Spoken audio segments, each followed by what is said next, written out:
Bonjour à tous, bienvenue pour cette nouvelle édition du Club Imo, le club de l'immobilier, avec notre invité aujourd'hui, c'est Bruno Delettré. Bonjour. Bonjour. Vous êtes le directeur général du Crédit Foncier. Avec vous, nous allons évoquer bien sûr l'actualité du marché de l'immobilier, mais également les réformes envisagées. Mais tout d'abord, vous publiez cette semaine une étude avec Dauphine sur le pouvoir d'achat immobilier des Français et l'évolution depuis 5 ans. Quels sont les principaux enseignements ? Écoutez, c'est une étude très intéressante faite effectivement avec la chaire Ville et Immobilier de Paris-Dauphine. Et c'est une étude intéressante parce qu'elle permet de mesurer le pouvoir d'achat des ménages en fonction du lieu dans lequel ils habitent et de leur situation patrimoniale et de famille. On sait que l'immobilier, c'est toujours quelque chose de très local. Et là, c'est vraiment un indice qu'on mesure de façon très, très locale. Qu'est-ce qu'on observe sur le pouvoir d'achat des ménages dans le domaine de l'immobilier sur la période récente, 2007-2012 ? En fait, on a eu 4 périodes. Entre 2007 et 2008, ce pouvoir d'achat s'est plutôt dégradé parce que les prix de l'immobilier ont augmenté. Entre fin 2008 et fin 2009, il a plutôt augmenté parce qu'il y a eu un ajustement des prix. Ensuite, entre fin 2009 et fin 2011, il s'est de nouveau dégradé car les prix, comme vous savez, ont remonté. Et puis, depuis début 2012, grâce à la baisse des taux d'intérêt, on a vu ce pouvoir d'achat augmenter de nouveau.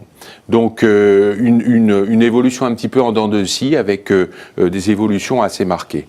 C'est une autre chose qui est intéressante dans cet indicateur, c'est finalement la grande hétérogénéité des situations suivant le lieu dans lequel on habite. Alors ça vient du fait que les prix de l'immobilier sont assez disparates, évidemment, sur le territoire, mais ça vient aussi du fait que la composition des ménages ou leur patrimoine ou leurs revenus sont différents d'une région à l'autre, leur âge aussi.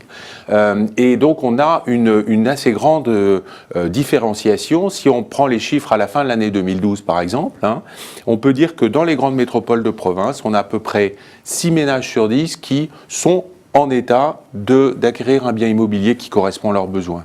Si on est en région parisienne, hors Paris-Centre, c'est 1 ménage sur 2 à peu près. Et si on est dans Paris, c'est 1 ménage sur 3. Donc une hétérogénéité assez forte. Et les primo-accédants ?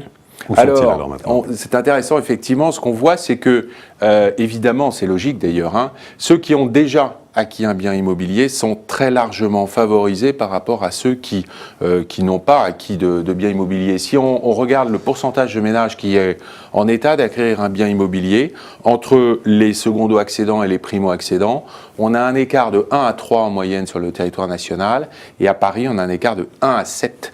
C'est logique parce que ceux qui ont déjà un investissement immobilier bénéficient en quelque sorte de l'évolution des prix de l'immobilier pour une partie de leur patrimoine. Et donc, c'est plus facile de passer à l'étape d'après. D'accord. Alors justement, sur le marché de l'immobilier, est-ce que vous pensez que cette rentrée septembre va marquer la reprise de l'activité immobilière ou est-ce que, selon vous, l'attentisme va perdurer ?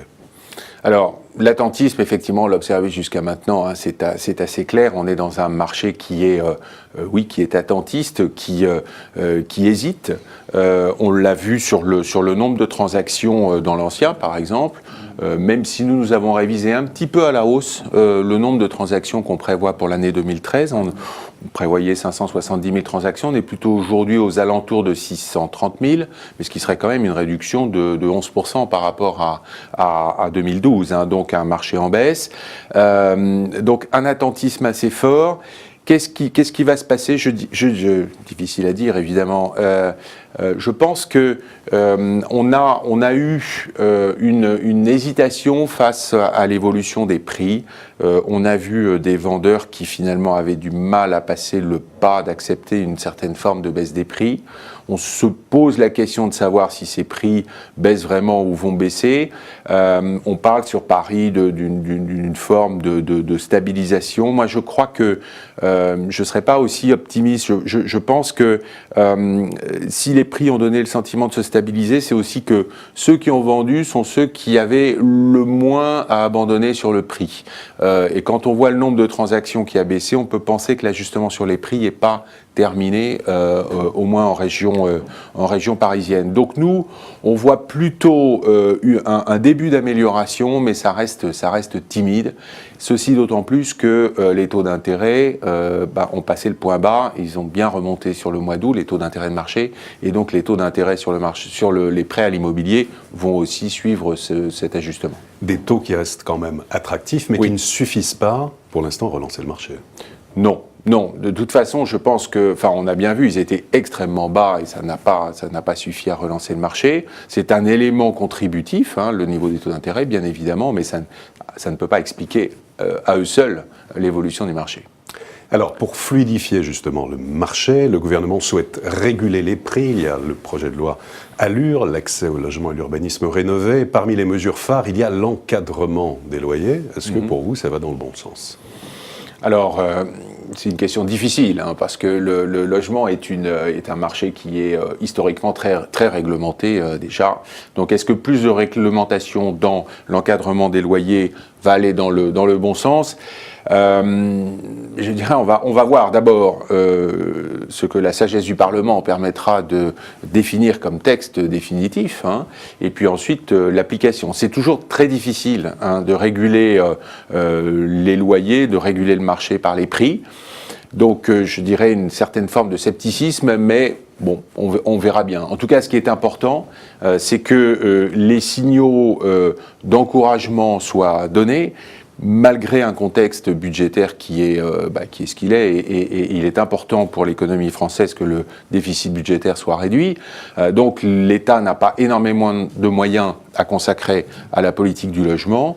Je pense que dans ce contexte-là, il est logique que les moyens disponibles soient concentrés sur les catégories de population qui en ont le plus besoin, notamment dans le secteur de l'accession sociale. Vous savez que nous, le crédit foncier, c'est vraiment notre secteur de prédilection. Nous représentons aujourd'hui à peu près 50% de part de marché sur le prêt à l'accession sociale. Donc je crois que c'est important que ce secteur-là que ces populations-là soient effectivement aidées. Je dirais que ce seront les dernières à être aidées en fonction des moyens budgétaires. Donc il faut vraiment que ce soit le cas. Après, je crois qu'il y a un ajustement du marché qui, de toute façon, va prendre un petit peu de temps.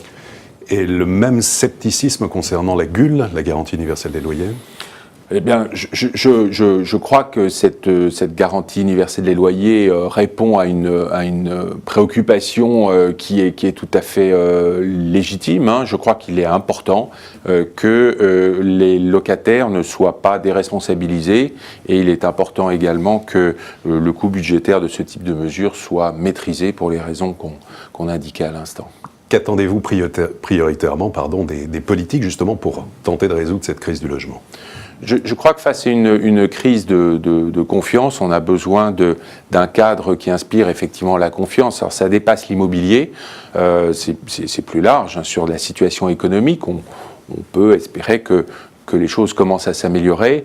Et dans le domaine de l'immobilier, je crois qu'une chose importante, surtout dans un secteur très réglementé, c'est une certaine forme de stabilité du cadre de la réglementation et du cadre fiscal aussi.